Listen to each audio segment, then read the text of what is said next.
Section 1. You will hear a conversation between a customer service representative and a customer who demands a full refund. First, you have some time to look at questions 1 to 4.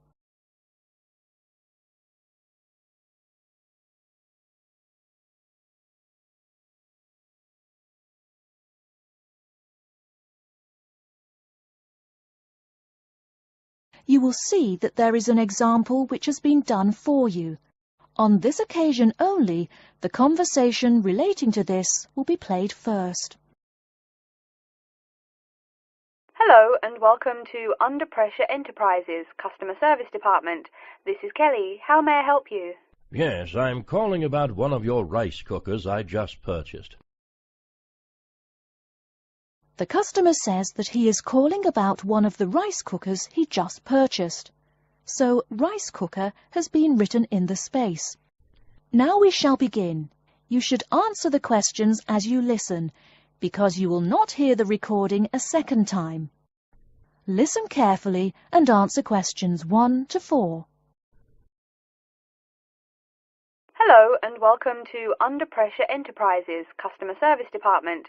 This is Kelly. How may I help you?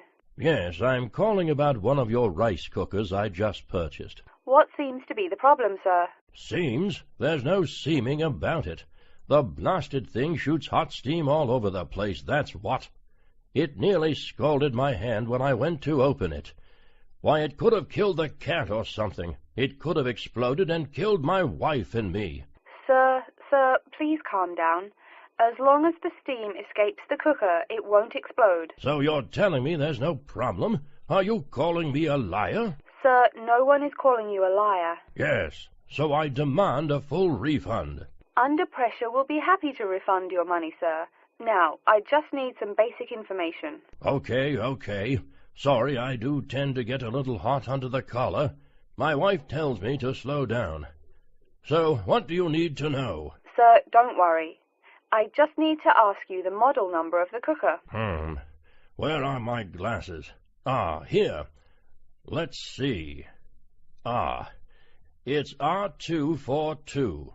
R242. Okay. And how much did you pay for the product? £89.99. It was on sale, I guess I should tell you. Thank you, that's honest of you. Now, where did you buy the cooker? Which store and which branch? At that big Electric Life appliance store downtown. The city centre branch? That's the one. And you say the problem is that the steam escapes? Yes, it does. No problem, sir. If there's steam escaping, clearly the cooker is broken or defective. So we have an R242 cooker with an escaping steam problem. It was bought from Electric Life City Centre branch for $89.99. Is that correct? Yes, that is correct. Oh, I nearly forgot. When did you buy the cooker? Just as soon as my wife got the crazy idea she'll live longer if she stops eating good English food, roast beef and mash. No, all she says she wants is rice and vegetables and sauces you'd not soak your feet in. Before you hear the rest of the conversation, you have some time to look at questions 5 to 10.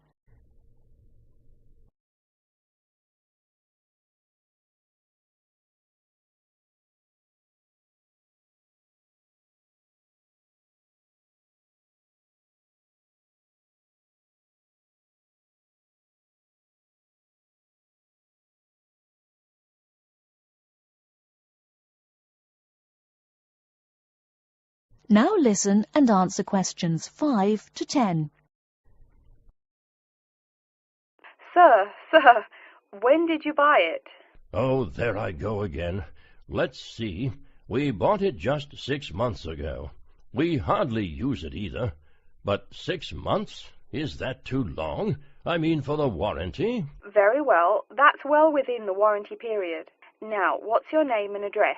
Name and address? What for? Sir, it is company policy. If you want your money, you must inform me. Money, you say? Oh, my name is Herbert Hewitt, and my address is 84 Park Road. Is that here in Coventry? Yes, the postal code is B024, 1DJ.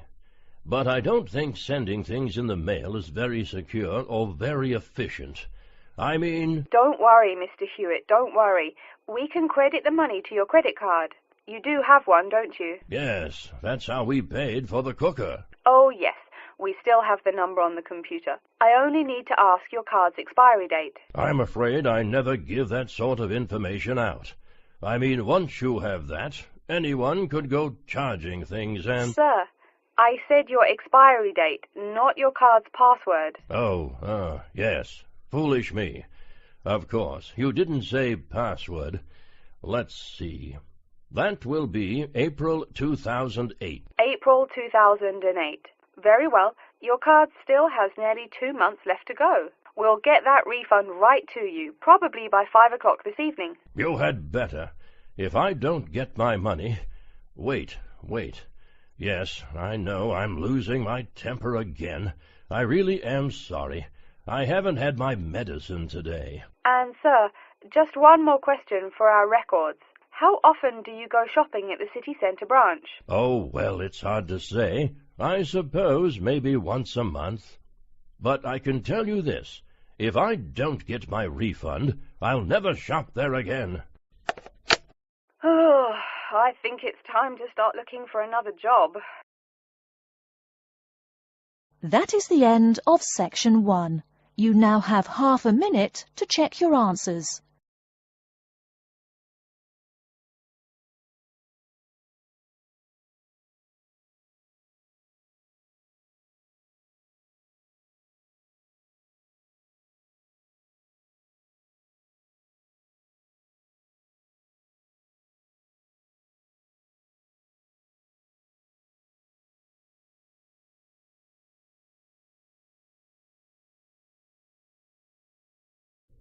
Now turn to section 2.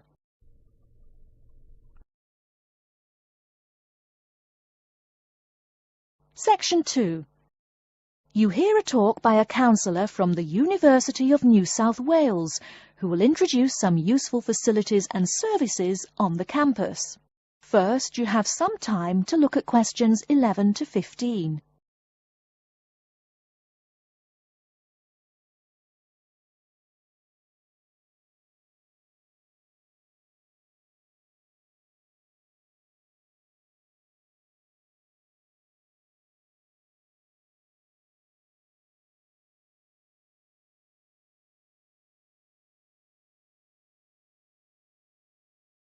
Now, listen carefully and answer questions 11 to 15.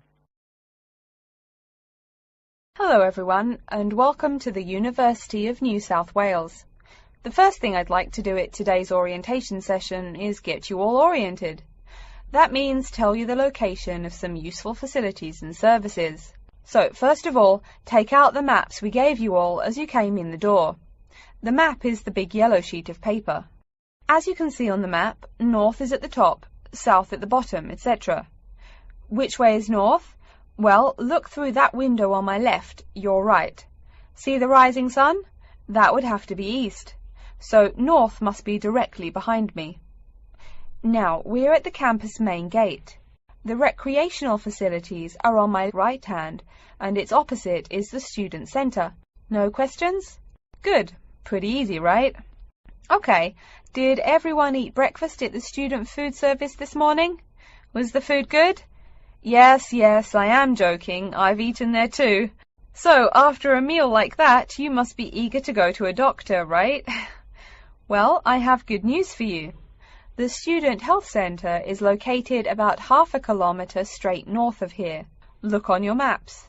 You see the street on the east side of this building? Ned Kelly Avenue? Just follow that about 500 metres and the health centre will be on your left at the 3rd cross street.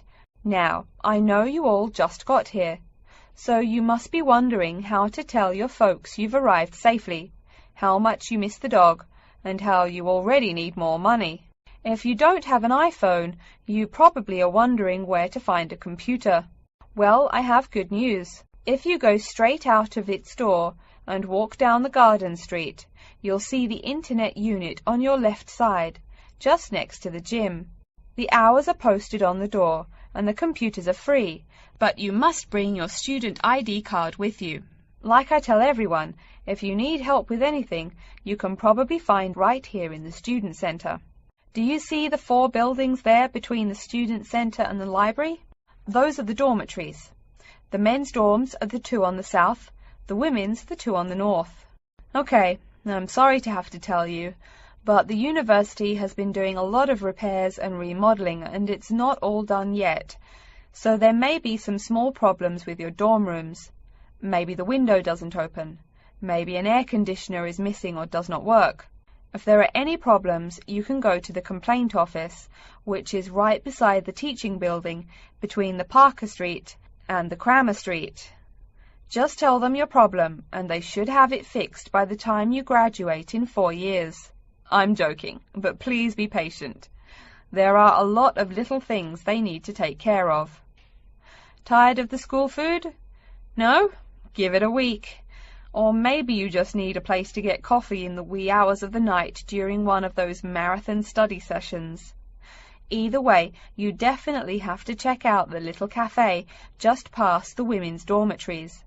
They've got free Wi-Fi, so a lot of students saddle up with coffee and a bagel for hours on end to get work done. Before you hear the rest of the talk, you have some time to look at questions 16 to 20.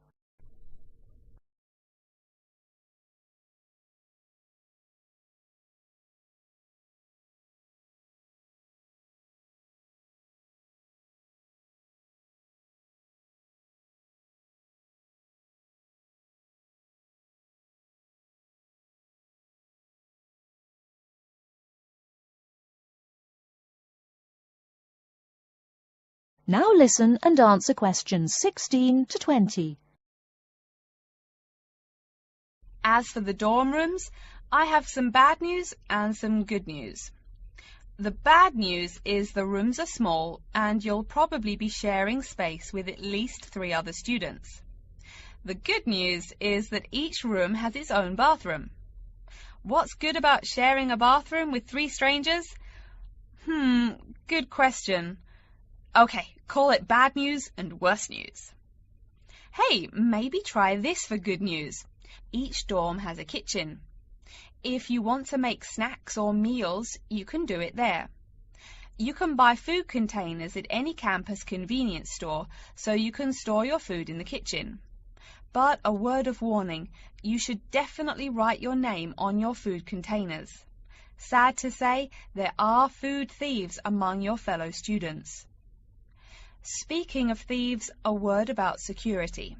I mean, this is Australia, and we do get drunken bushrangers wandering onto campus. Each of you will be given a key for your dorm room. Don't lose it. You have to pay for any replacement and fill out a bunch of papers too. Red tape, huh? Your key does not work for the front door of your dorm, however. To the right of each door, there's a keypad with numbers. When you move in, they will tell you the code you use to enter the door. Please do not tell the code to people who do not live in the dorm. Let's see. Have I forgotten anything? Oh yes, most of you are not rich, correct? So when your clothes get dirty, you can't just throw them away and buy new ones. That means you have to learn to do laundry. Or, men, that means you have to hurry up and get married. If you decide to wash those clothes and not get married, there are laundries in each dorm. Where? Oh, I almost forgot to tell you. The laundry for each dorm is in the basement. Some real good news this time if you're a student, it is free. You do have to buy your own soap, however.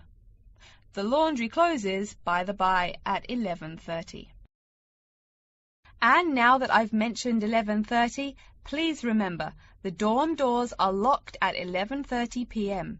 Your code will not work. If you want to get in, you'll have to call the night watchman. Don't worry, you can get that number at the dorm office. Yes, the dorm office and the complaint office are the same office. All right then. Before we continue, are there any questions? That is the end of section 2. You now have half a minute to check your answers.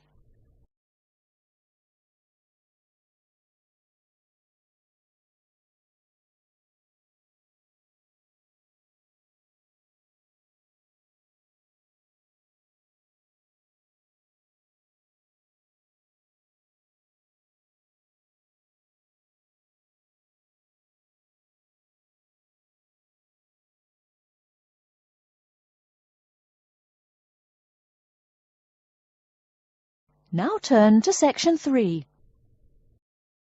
Section 3. You will hear two students called Betty and Bruce talking to Professor Dundee about their own presentation. First, you have some time to look at questions 21 to 24.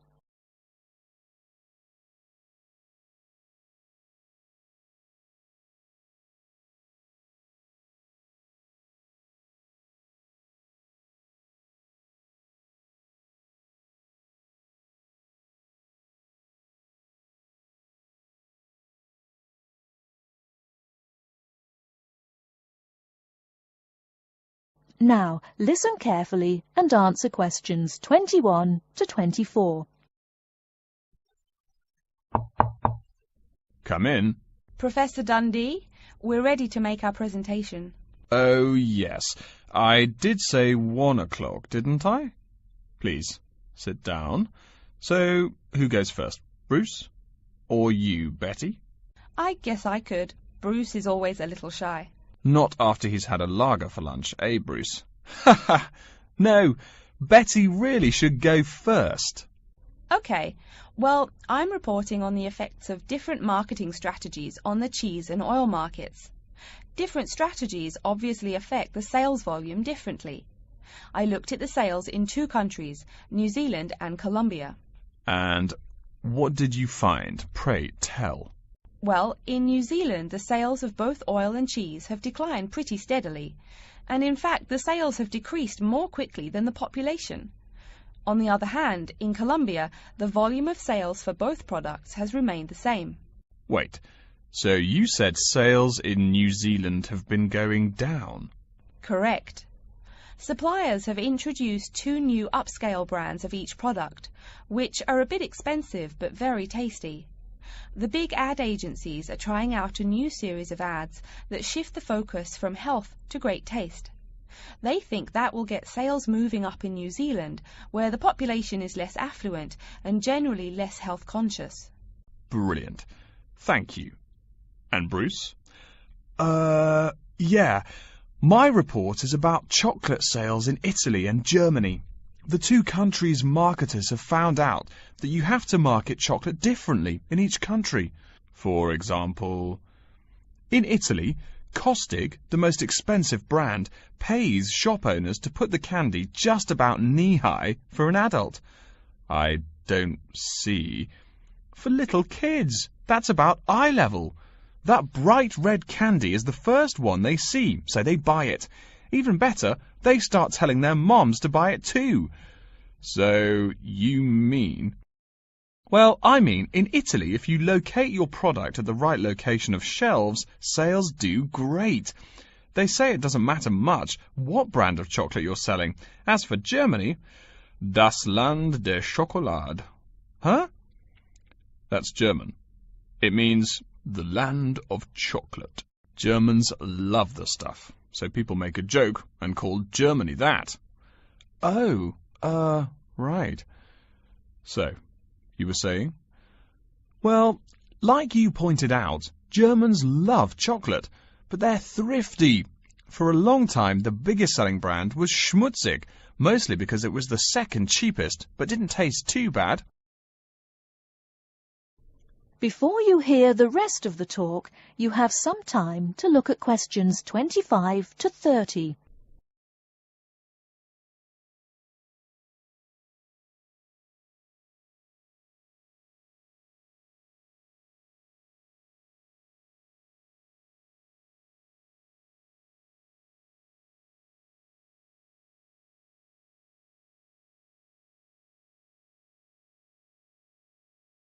Now listen and answer questions 25 to 30. Again, brilliant. A pretty good job, both of you. Tell me, what do you plan to investigate next week? I'm especially interested in the effects of colour on sales of products, so I'll be looking at ads for cosmetics and cleaning products in the local market. You know, like the distinct orange colour of Mr. Muscle, lavatory cleaning products. And you, Bruce? I'm focusing on the effects of different containers on sales of cookies, so I'm going to look into packaging for cookies and how the materials they use will affect the image, and in turn, sales. You know, most containers are paper, but some expensive cookies come in metal boxes. The shiny metal boxes catch people's attention, and the image remains in the memory longer. Well, it sounds like you two are all set. But as always in this course, I urge you both to pay much more attention to the advertisement extensions. That's often the key. All right? Any questions for me before you go? No, I think I'm all set. Thanks. Me too. Thanks, Professor Dundee. See you later. That is the end of section 3. You now have half a minute to check your answers.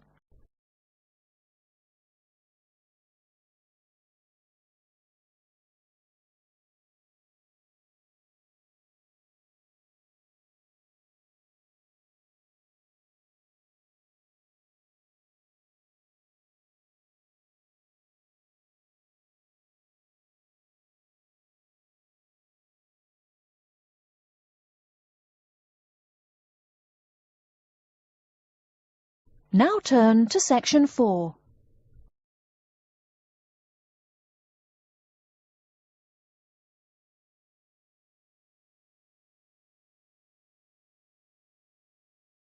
Section 4. You will hear an introduction of the exhibition named 2 Centuries of the Bike. First, you have some time to look at questions 31 to 40.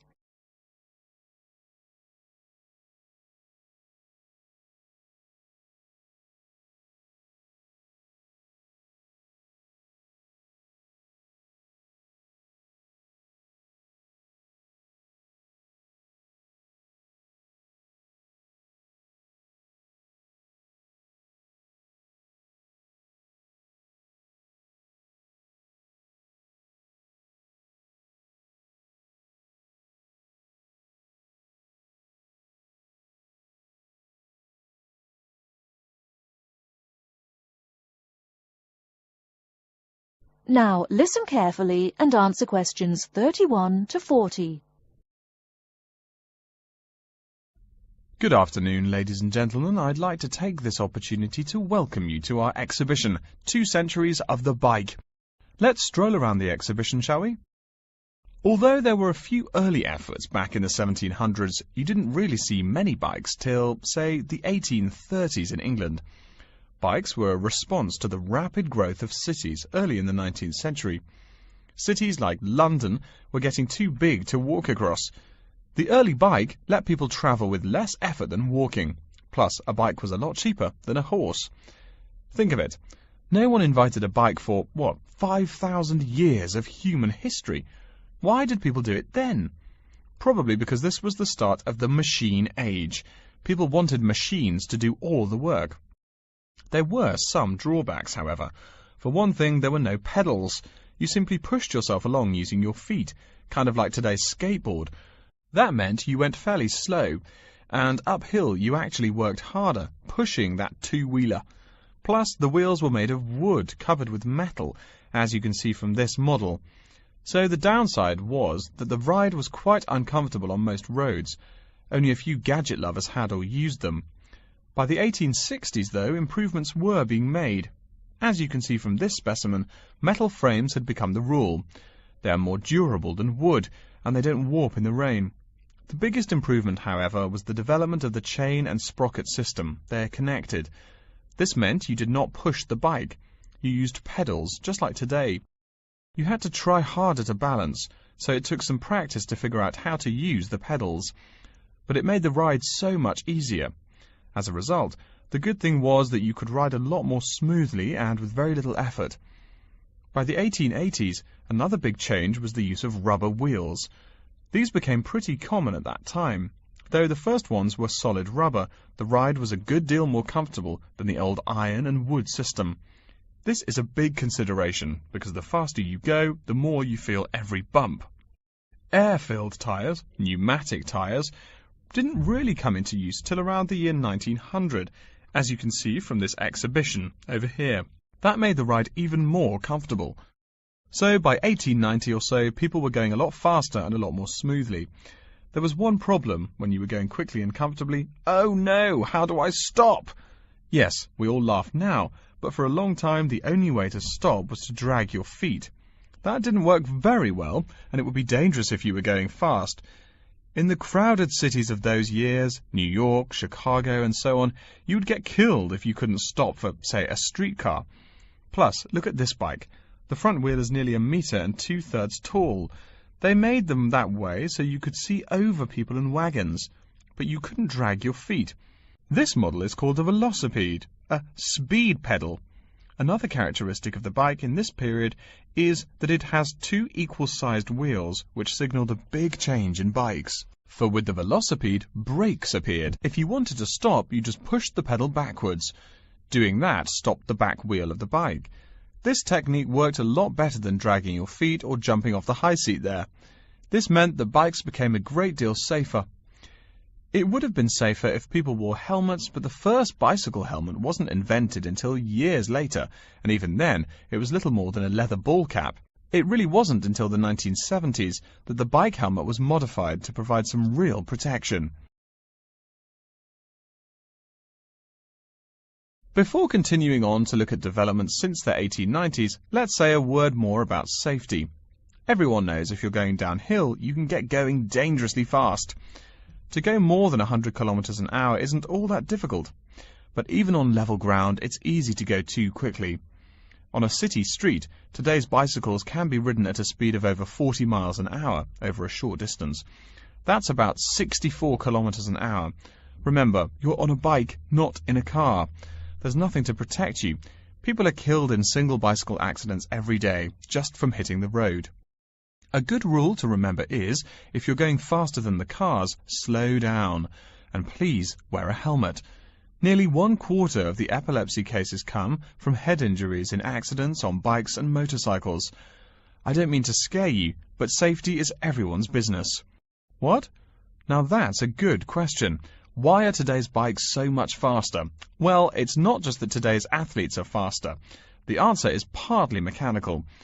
If you look closely here at the back wheel, you'll see a number of gears. Changing gears is what makes those fast speeds possible. You can shift gears depending on the terrain and how hard you wish to pedal. So you can put it on a higher gear for downhill and a lower gear for uphill travel to make it easier to climb that slope. You'll notice this gear shifting mechanism is attached to the back wheel, and when the rider shifts on the handlebar gear shifter, the chain moves to the appropriate sprocket. And, speaking of changing gears, let's look over here at our Tour de France exhibit. That is the end of section 4. You now have half a minute to check your answers.